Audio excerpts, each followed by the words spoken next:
I want us to watch this video of Kimani Ichungwa now describing Rigathi Gachagua as a bully leader in the country. Let's watch together. Give a man power and money, then his true character shows up. And I guess that is what has happened. When people got power, they got access to state resources, then their true characters came out. I don't know what you would say of a person holding high office who walks into a meeting in State Lodge, grabs by the collar a junior officer, the name of Dennis Itumbi, threatening him with physical assault within the precincts of a State Lodge on the basis that someone who had no defined role until recently, I think he would say his work is come here, go there. He's not tweeting the things you want him to tweet. Why would you, if you hold high office, be so petty and vindictive with leaders because they are not kneeling before you and hailing you as the king and the greatest of all? Why would you, for instance, be belittling your own member of parliament and telling the whole world how much dowry you paid at his wedding, how you spent your time and money? And mind you, I spent more money and more time in Kiambaa constituency to a young man like Njuguna Kawanjiko, the member of parliament for Kiambaa. Why would you insult the lady, gracious lady who represents the people of Baringo County and call her a prostitute? Because people have refused to sing to your tune or because they have associated with people you do not like.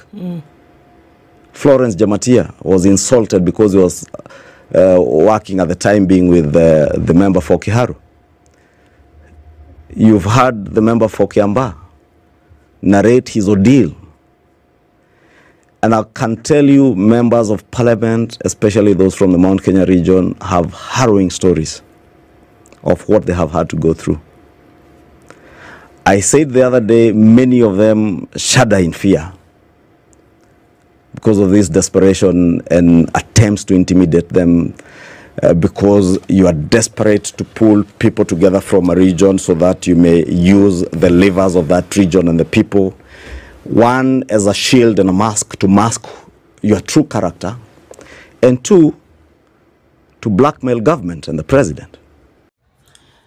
Now, there's something which you don't understand here. What is happening between Kimani Ichungwa and Rigathi Gachagua?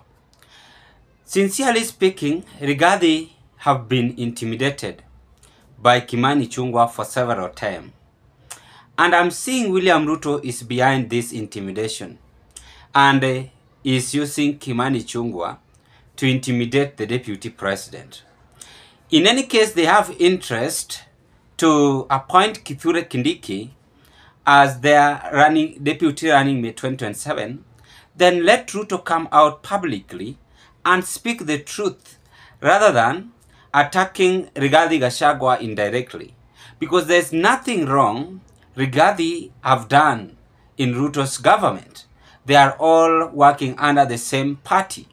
And what I know as I am sitting down here, that all of them will go home because they have failed Kenyans based on their promises agendas. Now, this political disagreement is just to seek sympathy from Kenyans. I might also be convinced that Rigathi might purport this in order to confuse Kenyans, not to ask them what they have done based on their promises which they had with Kenyans. And I want us to dig deep into this on our today's political discussion. Before I carry on, ladies and gentlemen, may I take this golden chance to thank you so much for your always great support in this channel. Because if it was not your support, then this channel could have not reached where it is at now. And I want to thank the new subscriber, saying to you, feel at home, and please consider to give this video a thumb of like. If you are watching me for the first time and you've never subscribed to this YouTube channel, please take a 1 second and click that notification bell and subscribe to our YouTube channel. In that next time when I upload to you such kind of a video, the video will automatically comes into your YouTube platform. And to the members, I want to thank you, and let's proceed with this our topic of discussion. Now things seem to fall apart in UDA party after all the promises which they had made to Kenyans are now no longer being fulfilled. But I know very well that Ruto is going to entice millions of Kenyans by trying to fulfill the promises which he had 1 or 2, 3 of them, then to get sympathy in order to have a second chance in the office. But I'm seeing Kenyans they are no longer having interest and even seeking attention on William Ruto's political agenda. And I am also convinced that Kimani Ichungwa are among the people who are now behind all this political conmanship or conmanship happening in our country. Why do you think he's attacking Rigathi Gachagua by saying that Rigathi had a quarrel with Dennis Itumbi and any other person in the government? If it is so, then I believe that Ichungwa is having political interest to be the deputy president in any case. But I'm seeing also Ichungwa is bitter and lack of respect to the second in command. I have been watching Kimani Ichungwa for several months. He is mouthy, he talks a lot, and have that chest thumping political from his heart, and even abusing Rigathi Gachagua, intimidating Rigathi Gachagua, talking a lot like William Ruto. I mean that these people are now failing and things seems to fade in UDA party. When I check on the side of Rigathi Gachagua, Rigathi is a man who is known as a truthful man. He always attacks William Ruto and his regime by saying that he wants to walk again with the foolish men, but we will seek wise men. When you talk about wise men, I believe that wise men comes from the side of Kalonzo Musyoka or even in Azimio coalition, whereby Rigathi might form his own political party and fight back William Ruto. But is it going to be possible? The answer is no, because Rigathi and William Ruto are birds of the same feathers flock together. So when I combine all these things from the video you've just seen, I'm only seeing political decisive on Kenyans, as both Ruto, Rigathi Gachagua, and other UDA leaders are having interest to seek sympathy on Kenyans.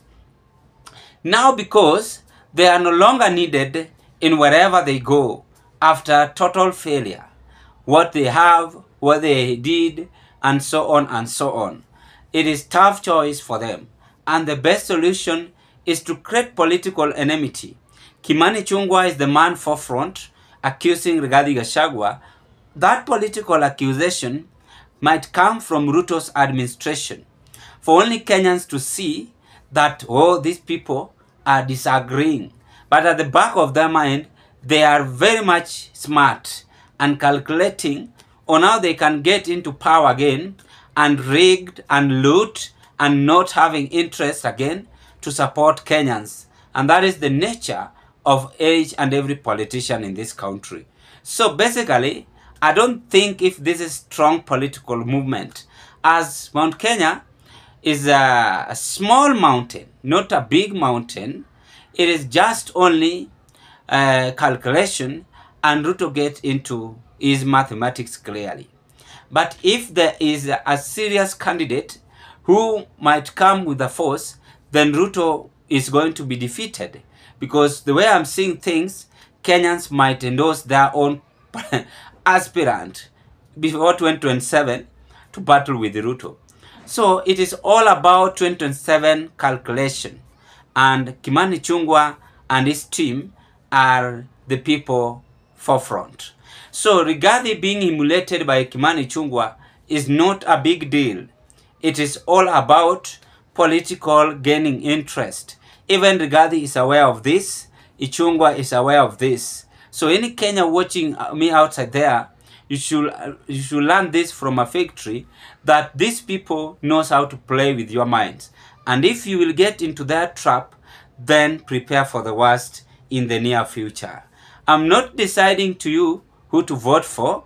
That is up to you and down to me. It is upon you to make a good decision. But with me, I will always say this, that let each and every leader to do good to the people while they are in the office. Because whether you don't do, whether you do, death is there, but what is the legacy waiting for us? Or what is the legacy which should be portrayed by each and every individual in this country for future? That is what they normally forget with. So, as I conclude, it is not a serious politics. This is just a petty issues Kimani Ichungwa is bringing to us, which won't help us at this moment.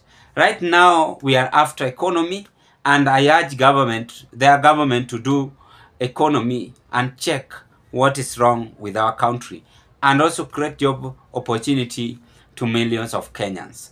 This is just a drama, and you also aware of this. I rest my case at this point. Thank you, and let's meet on another political discussion. Bye bye.